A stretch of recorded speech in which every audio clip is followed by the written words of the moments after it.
माली पौधों में पानी प्रतिदिन देता है, लेकिन फल सिर्फ मौसम में ही आते हैं। इसलिए जीवन में धैर्य रखें, हर काम अपने समय पर ही होगा।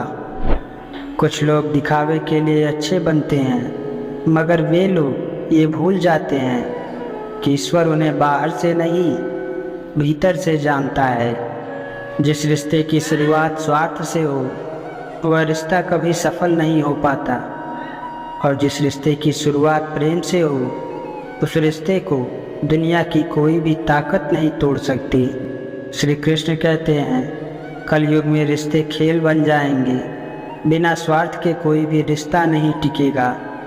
सुबह एक दूसरे के साथ जीवन भर रिश्ता निभाने की सौगंध खाने वाले शाम तक एक दूसरे के खून के प्यासे हो जाएं, तो भी कोई आश्चर्य नहीं होगा। धर्म और ईश्वर मजबूरी में याद आएंगे। कलयुग का भगवान तो सिर्फ पैसा होगा।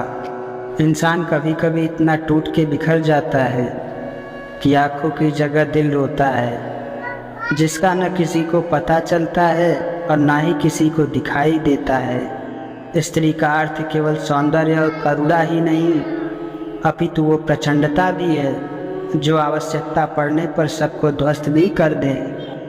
वो माँ जो बालपन में आपके हर अनकहे भाव को समझ लेती है। प्रयास कीजिए जीवन में कभी भी उन्हें अपनी खुशियों के लिए आपके समक्ष याचना न करनी पड़े। कभी भी अपनी हार मानने से पहले एक आखिरी प्रयास जरूर कर लेना, क्योंकि उस समय आपके प्रयास के साथ साथ आपका अनुभव भी साथ देगा और आप जरूर सफल होंगे। सलाह के 100 शब्दों से ज़्यादा अनुभव की एक ठोकर इंसान को मजबूत बना देती है। भगवान श्री कृष्ण कहते हैं, अच्छे इंसान के साथ बुरा भी उसके अच्छे के लिए होता है। वक्त के साथ चलना जरूरी नहीं, सच के साथ चलिए, एक दिन वक्त आपके साथ चलेगा। गुरूर में इंसान को कभी इंसान नहीं दिखता। जैसे छत पर चढ़ जाओ तो अपना ही मकान नहीं दिखता। जो भाग्य में है वो भाग कर आएगा, जो भाग्य में नहीं है वो आकर भी चला जाएगा। इसलिए बेहिसाब हसरतें न पालिए, जो मिला है उसे संभालिए। एक सहन करने वाला ही समझ सकता है कि उसे तकलीफ कितनी है, दूसरे तो बस उसके बारे में अनुमान लगा सकते हैं। एक व्यक्ति सन्यासी के पास जाकर बोला, बाबा बहुत गरीब हूँ, कुछ दो। सन्यासी ने कहा, मैं सन्यासी हूँ, तुम्हें क्या दे सकता हूँ? मेरे पास कुछ भी नहीं है। सन्यासी ने उसे बहुत समझाया, पर वह नहीं माना। तब बाबा ने कहा, जाओ नदी के किनारे, एक पारस का टुकड़ा है, उसे ले जाओ। मैंने उसे वहीं फेंका था, उस टुकड़े से लोहा सोना बन जाता है।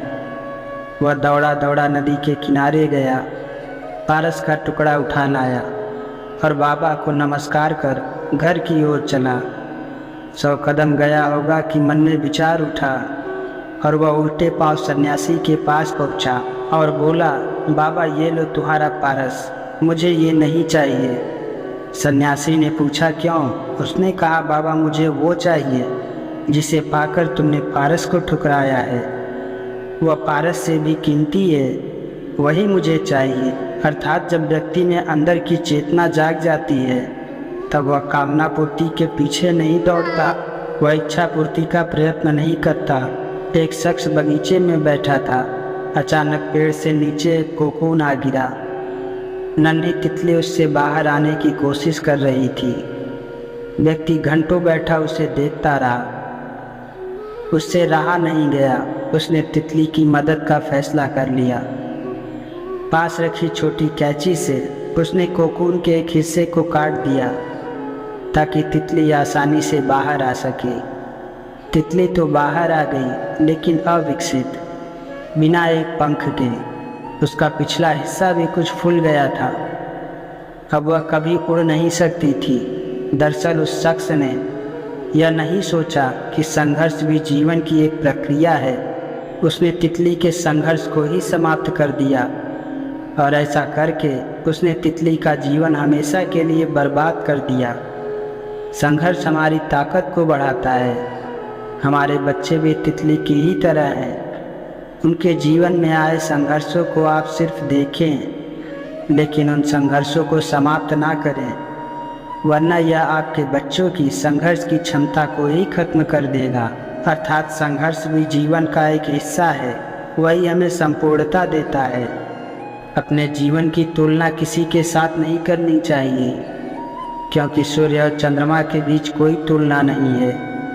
जब जिसका वक्त आता है वह चमकता है।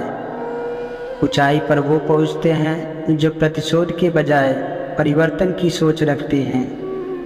जिंदगी छोटी नहीं होती है, लोग जीना ही देरी से शुरू करते हैं। जब तक रास्ते समझ में आते हैं तब तक लौटने का वक्त हो जाता है। बस यही जिंदगी है। परमात्मा सभी को एक ही मिट्टी से बनाता है, बस फर्क इतना है कि कोई बाहर से खूबसूरत होता है तो कोई भीतर से। गलत आरोपों को लेकर चिंतित ना हो, बल्कि उसका सामना करो। याद रखना, समय का ग्राण तो चांद और सूरज भी झेलते हैं। किसी को तुम दिल से चाहो और वो तुम्हारी कद्र न करे, ये उनकी बदनसीबी है, तुम्हारी नहीं। जन्म होने पर बंटने वाली मिठाई से शुरू हुआ जिंदगी का ये खेल श्राद्ध की खीर पर आकर खत्म हो जाता है। यही जीवन की मिठास है और बड़े दुर्भाग्य की बात है कि बंदा इन दोनों मौक़ों पर ये दोनों चीज़ें खा नहीं पाता। इंसान दूसरों को बदलने में लगा हुआ है, खुद को बदलने का तो कोई विचार ही नहीं करता। जलालुद्दीन रूमी एक सूफी फ़कीर हुआ। जब वो जवान थे तो खुदा से कहा, मुझे इतनी ताकत दे कि दुनिया को बदल दूं। खुदा ने कोई जवाब नहीं दिया। फिर समय बीता, रूमी ने कहा, खुदा इतनी ताकत दे कि मैं अपने बच्चों को बदल सकूं। फिर भी कोई जवाब नहीं मिला। रूमी जब बूढ़ा हो गया, उसने कहा कि खुदा इतनी ताकत दे कि मैं खुद को बदल सकूं। खुदा ने कहा कि रूमी, ये बात तो जवानी में पूछता तो कभी की क्रांति घट जाती। दुनिया में सबसे ज़्यादा क्लेश यही है। पत्नी अपने पति को बदलना चाहती है, पति अपनी पत्नी को, माँ बाप अपने बच्चों को। बस इसी जद्दोजहद में जीवन बीत जाता है, पर कोई अपने आप को बदलना नहीं चाहता। सुंदरता हो न हो, सादगी होनी चाहिए। खुशबू हो न हो, महक होनी चाहिए। रिश्ता हो न हो, बंदगी होनी चाहिए। मुलाकात हो न हो, बातें होनी चाहिए। यूँ तो उलझे हैं सभी अपनी अपनी उलझनों में, पर सुलझाने की एक कोशिश हमेशा होनी चाहिए।